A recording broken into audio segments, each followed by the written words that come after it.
kebodohan diri sendiri namanya pasti. Orang hebat adalah orang yang bisa mentertawakan masalahnya sendiri. Oh, benar. Jadi enggak Ligo udah WWCD hari ini 2 kali atau dengan BFD Alter Ego 1 kali. 1 kali maaf ya sama kemarin ya jadi 2 kali atau mungkin dengan BFD tadi dapetin WWCD juga bisa mengejar atau mepet poinnya nih Pak. Dan jumlah elimination mereka di week ini juga lumayan, jadinya poin mereka. Tapi kayaknya kali ini akan mendapatkan tamu baru. Capital 9 sih harusnya itu bukan the last girl tapi the first girl yang reach out sampai ke Pochinki.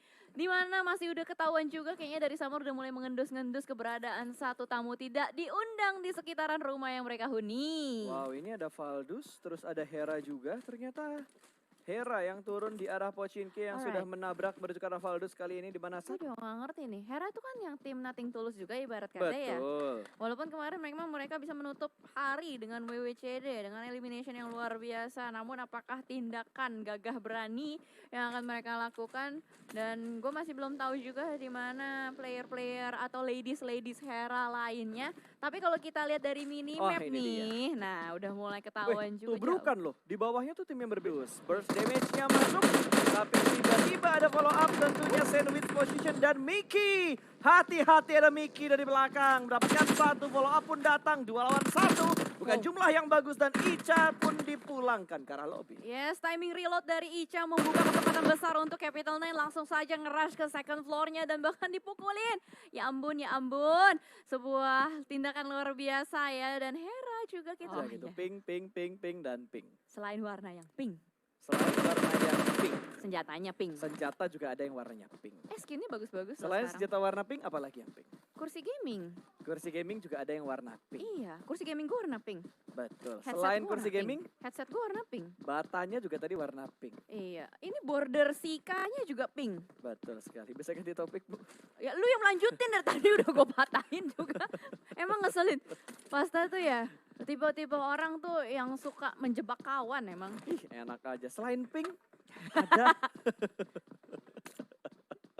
Di tengah-tengah looting juga tadi ada gangguan dari Capital 9. Capital 9 harusnya kehilangan satu pemain mereka sih tadi. Enggak, selamat. Oh berhasil di revive ya Berhasil berarti ya? di revive tadi karena backup dari 2 pemain Capital 9 yang lainnya juga datang dengan waktu yang begitu cepat dan tepat. Ya, waktunya tepat dan membuat mereka akhirnya berhasil untuk mengamankan player-playernya. Bergeser ke Skylights. Di sini kita melihat Skylights ya, mereka Mobile sudah mulai melakukan syuting beberapa adegan. Pevita Pierce waktu itu gue ngeliat kayak 1 harian itu dia. Itu bener-bener melakukan atau menunjukkan lah aktivitas dia untuk syuting PUBG Mobile. Apakah ini untuk kebutuhan filmnya? Atau hanya untuk kebutuhan teaser di beberapa event PUBG Mobile? Atau memang beneran lagi diproduksi film untuk PUBG Mobile? Gila. Banyak ya gosip-gosip gitu. Kita bisa mendapatkan sebuah surprise nanti di tanggal berapa? Tanggal 3 ya? Tanggal 3 harusnya. Tanggal 3 Desember bakal ada beberapa pengumuman penting yang nantinya bakal diposting oleh official dan juga beberapa teman pria rata-rata dengan emosi. Bener juga, tidak salah. Dan tiba-tiba begitu sadis proses pemulang. Karena tiba-tiba tadi ada tabrakan dari baginya seorang Dede. Tapi ya langsung di-looting begitu saja dan ada follow up juga dari pemain-pemain Void yang lainnya. Mereka nge-split dengan begitu berani ya. Ada yang ngambil di bagian belakang. Tempat penyempitan terlebih dahulu ya. Kayak sungai juga bisa dijadikan sebuah choke point. Tapi yang pasti kali ini di mana Void yang udah melakukan setup di bagian rumah 12 juga bermain di bagian pinggiran tebing.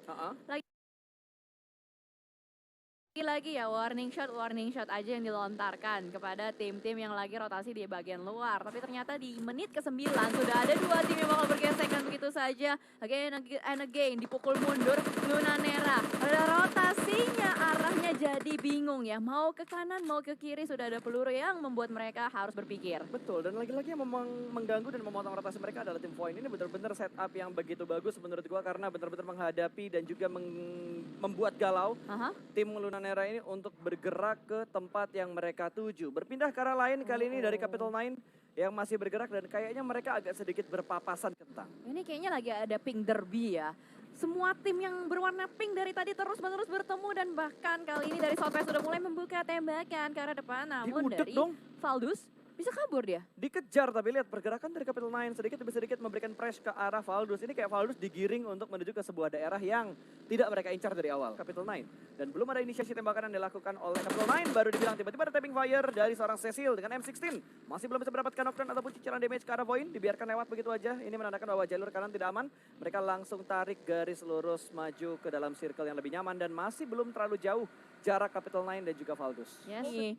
Udah banyak sekali player-player yang padat, di mana ada Valdus, di situ ada tim lain. Ada Val, terus ada tim lain juga, bahkan kali ini Summer mendapatkan tekanan dari tim Val, dari tim FL maksud gua. Ada beberapa tekanan yang diberikan, tapi kali ini backup dari Val juga datang dengan begitu cepat. Double pick segera dilakukan dan berhasil mendapatkan 1 poin demi poin mulai dikumpulkan oleh Valdus, tapi 2 pemain Valdus ter-knockdown akan menghadapi 1 pemain lagi di balik sebuah high ground kali ini, di balik sebuah perbukitan, dan ada tembakan juga, ada distraction shot yang diberikan oleh Chinonix dari Kali Valdus ternyata diombang-ambing ya oleh player-player dari Falling Stars, dan dari Chinonix masih berusaha berupaya juga untuk mendapatkan steal elimination. Tapi ternyata ada obstacle yang menghalangi vision dan juga angle shotnya. Di mana kali ini juga terjadi Fat Jenny. What? Gila! 3 elimination dikumpulkan seorang diri bagi seorang Jenny. Dan berhasil membuat Valdus lebih nyaman, tidaknya agak bernafas lebih panjang lagi lah. Wow. Ini tuh kayak lagu loh pas. Kan Apa namanya tuh? Jenny. Ah. Solo. Net, teret, tet, tet. Nah makanya karena sesuai dengan rilisan lagunya, oh gue bermain solo aja gitu kan. Teret, tet, tet, tet, teret, teret. Alright, kali ini Richie sudah naik ke bagian atap, 2 setup di bagian atas dari sebuah rumah untuk membuka vision lebih luas lagi ke arah tim Aura. Karena jarak Richie dan juga Aura tidak terlalu jauh. Beberapa tembakan sudah diberikan, tapi masih belum bisa memberikan damage yang terlalu dalam ke arah seorang Soya. Tapi di arah lain sepertinya tadi ada 1 pemain Aura yang sudah menerima damage dari tim Richie. Yes, akhirnya kita udah mulai mendengar ada banyak sekali pergesekan-pergesekan yang terjadi. Bahkan kali ini di bagian luarnya 88 juga bertemu dengan Lunanera. Alright, udah mulai bergerak lagi, dan Lunanera ada 1 pemain mereka dipulangkan ke arah lobby, sementara Alter Ego berhasil meledakkan mobil dari seorang Soya. Aura kembali kehilangan pemain mereka, sementara kalau kita perhatikan di arah lain ada Beletron yang lagi-lagi mereka nggak jauh-jauh dari Alter Ego. Deket ya, selalu. Ini kayak derby ladiesnya gak sih? Emang udah rivalitas gitu di turnamen ladies. Kalau zaman dulu itu Beletron sama Aerolwolf, tapi sekarang Beletron, terus Alter Ego, Victim. Itu 3 tim yang tidak dihindari lagi, 3 tim yang tidak bisa dihindari lagi pertempuran mereka, karena mungkin sepakat dengan apa yang pernah dibilang sama Alter Ego, masih dari turnamen ladiesnya sendiri. Jadi mereka udah tahu kira-kira di sini ada siapa, di sini ada siapa, makanya mereka nggak jarang kita lihat berdempetan gitu. Iya. Historical recordnya itu banyak ya, jadinya bisa kehafal dengan sangat mudah. Tapi pastinya mereka juga punya plan lain, plan cadangan, backup plan. Karena penting banget untuk bermain di Battle Royale, nggak cuma stick to the main plan saja. Dan bahkan kali ini untuk circle-nya sendiri juga berada di bagian open field. Ini agak cukup menyulitkan dan net. Betul sekali, ini bakal merepotkan tentunya. Karena circle juga harus memaksa Beletron bergerak kembali bercukup bagian dalam, di mana jalur rotasi mereka tidak terlalu aman. Cukup dekat dengan melihat ke arah yang lain. Betul. Dan itu juga tadi adalah tindakan yang berbahaya yang dilakukan oleh Pasta barusan. Fokus. Ya emang gue dari tadi fokus. Ya, dimana juga dari Alter Ego Elimination 88 kali ini akan menjadi sasaran dari Alter Ego sendiri. Bahkan kita lihat di bagian minimap, 1 player yang udah berada di bagian tengah banget itu menjadi sasaran juga. Dan ini benar-benar luar biasa bahaya ya, bermain di bagian open field. Victim nampaknya dalam posisi yang tidak menguntungkan, terpojokan, dan kayaknya harus ngerelain 1 player yang ada di dalam itu deh. Betul sekali kayaknya. Skylet ternyata berhasil untuk bergerak keluar dari kunciannya. Kuncian maut dari Beletron, namun obstacle-nya begitu minimalis di depan sana. Udah terdeteksi juga oleh Das, diberikan tekanan, dan tekanan membuat Skylet kali ini harus berputar otak lagi. Depan, kiri, semua arah depannya benar-benar terbuka banget. Ya, kiri, kanan. Sejauh ini enak saja. Ya. Kenapa tuh? Ya posisi mereka, kalau zonanya berpindah menurut gue mereka bakal pusing. Karena mobil mereka udah kepake buat forting. Iya sih, dan itu flat ground di depannya. Yup. Low ground juga, jadi kalau misalkan berlari-lari bakal terbuka sangat pastinya untuk tim yang berada di seberang-seberang mereka. Namun kita melihat bergeser juga ke arah yang lain nih. Capital Nine masih cukup aman dan nyaman dari bagian selatan. Dia punya PR, tinggal gimana caranya untuk bergerak lebih maju lagi. Tapi ternyata shifting zone membuat semua tim tidak beruntung. Semuanya harus berpikir gimana caranya untuk masuk. Richie Angels pun demikian, dipotong 1 persatu juga.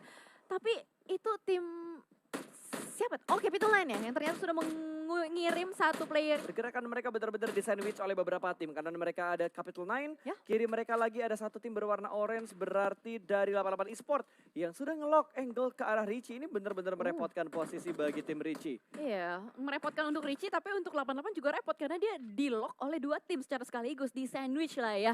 Dan juga Saling dari, sandwich gak sih, Jam? nah itu, saling sandwich satu sama Ini lain. lihat krusial banget loh.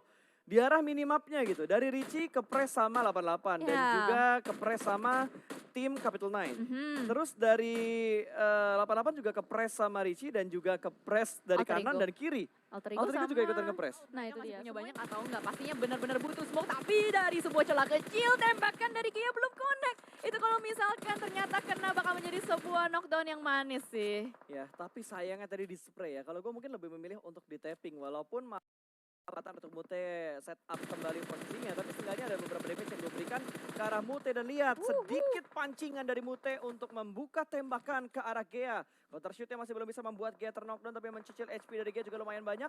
Kanan dari Alter Ego juga agak sedikit terbuka dan ada setup smoke. Ini smoke yang begitu penting menurut gue untuk menutup angle shoot dari bagian kanan bagi Gea-nya sendiri. Iya, tapi smoke oleh seorang Gea. Warna shot dengan proning shot tanpa adanya recoil berhasil untuk memulangkan satu tim 88 secara utuh. Berarti hanya tersisa 6 tim saja. Ini benar-benar sebuah pengikisan massal ya. Yap, ini ada pengikisan massa. Lin pun nggak bisa bergerak bebas loh. Dia bangun bakal kelihatan sama tim Beletron, bakal kelihatan juga mungkin Alter Ego. Dari bagian kanan pun Lin terspot tapi eliminationnya masuk ke arah tim Beletron. Oh no, sayang sekali Alter Ego ternyata tidak berhasil untuk mencapai posisi top 3 di game kali ini. Dan bahkan harus merelakan nyawanya sementara. 3 tim yang masih bertahan. Ada Beletron, Bonafide, dan juga Capital Nine. Ini malah circle-nya menguntungkan ke arah Capital Nine loh. Capital Bonafide Nine. sama Beletron bakal bonyok-bonyokan terlebih dahulu. Battle B ini antara Beletron dan juga Bonafide yang akan terjadi karena mereka bakal gontok-gontokan untuk masuk ke dalam zona. Sementara Capital Nine gue rasa mereka hanya tinggal nunggu doang. Iya, tapi masalahnya juga ini yang menarik adalah 3 lawan 3 lawan 3 pas. Nah itu, kondisinya berimbang tapi posisinya hanya menguntungkan ke satu tim. Mungkin bisa dibilang Bonafide zona cepat dan what? Kelihatan? JT menutup angle shootnya dari kanan dengan smoke dan berhasil mendapatkan satu pemain kembali dari tim Capital Nine. Bahkan mereka langsung membangun setup push ke arah Capital Nine. Begitu percaya dari close combat kali ini jump shoot menuju ke arah sebelah kanan, tapi ternyata malah ter-take down. Di manakah backup yang lain dari tim Bonafide? Ternyata malah ikutan tumbang juga dan hanya menyisakan seorang JT. Ini malah menguntungkan untuk tim Beletron yang mereka cukup chicken dinner untuk Beletron di game yang terakhir. Wow, akhirnya Sri Kandi Indonesia Beletron berhasil untuk mengamankan winner chickennya, dinernya di match terakhir.